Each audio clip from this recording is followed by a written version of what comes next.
These are trace springs attached to guy ropes. They're a good upgrade to the existing guy ropes that came with your tent. I'm going to tell you why. Let's check them out. Hit it.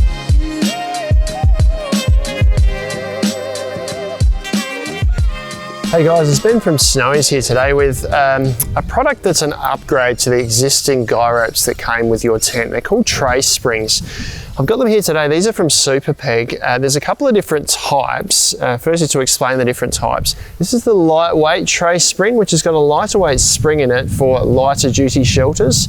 And you've also got a marquee style trace spring, which has got a larger eyelet to fit like sand pegs or larger stakes. And it's got a much heavier duty spring on there to allow less movement. Now, where these are ideal is that if you use them in place of the existing guy ropes with your tent, they allow a bit of movement in the wind, which means you've got less instances of the fabric ripping, and it also allows or helps the peg to stay in the ground. At the moment, how this is set up, it's rigid. There's no movement in this guy rope here. So when the wind picks up, all the strain is taken either on the peg to pull out of the ground or on the fabric of the tent. Now this here is a double trace spring, so it's got two trace springs with rope sliders attached to a loop, so it's a continuous rope, so we can actually have two anchor points on each corner.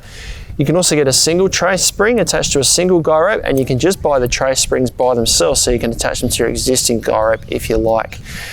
Now, I'm going to put this on the corner of this tent that I've got here today because it is windy. Now, this tent isn't the best if it does get really windy, so I would probably ideally take this awning down if it is particularly windy, but attaching these is certainly going to help with both keeping the peg in the ground and any damage to the fabric, because the stress of the wind or the movement in the tent is going to be taken up by these springs.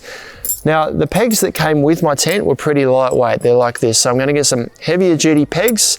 I'm going to use a double trace spring. So each corner of this awning here has got two peg points on it, and I'm going to completely replace the existing guy rope that came with the tent. So I'm going to remove the existing guy rope that came with the tent off at the top of the spigot here. Now I can just put this straight over the top if I like to replace it. It's a heavier duty rope, and I can now peg them out. I can also, if I like, a little trick I've learned from somewhere else. I can't remember where I saw it, but you can actually loop this guy rope around the pole below the spigot there.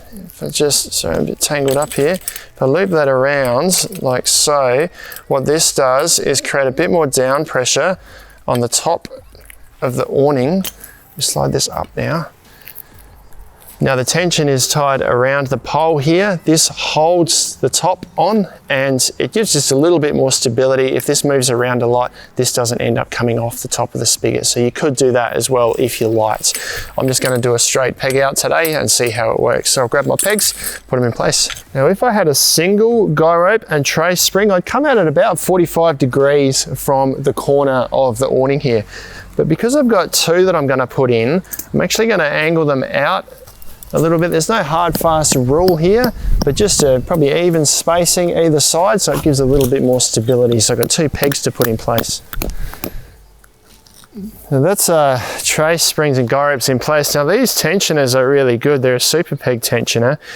You can get your hand under here and tighten them quite firmly. That gives you a good hand grip on there.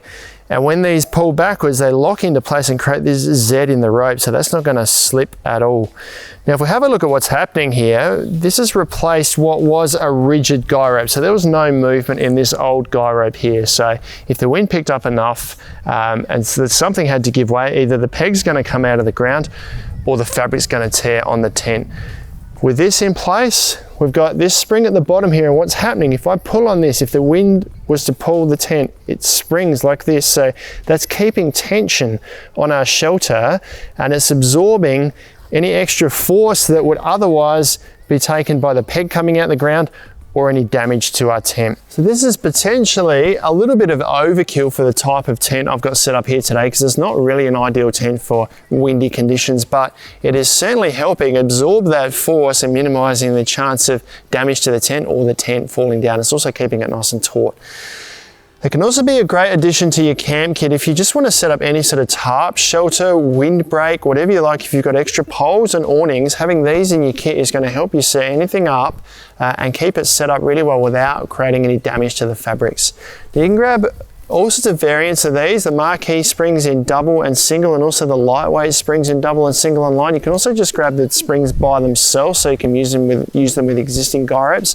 You can grab them all at snowies.com.au at our lowest prices every day. If you've got any questions on these tray springs or anything that we sell, let us know down in the comments below. Subscribe to our channel, we'll send you all the latest and greatest information, or check out some other videos like this one down here.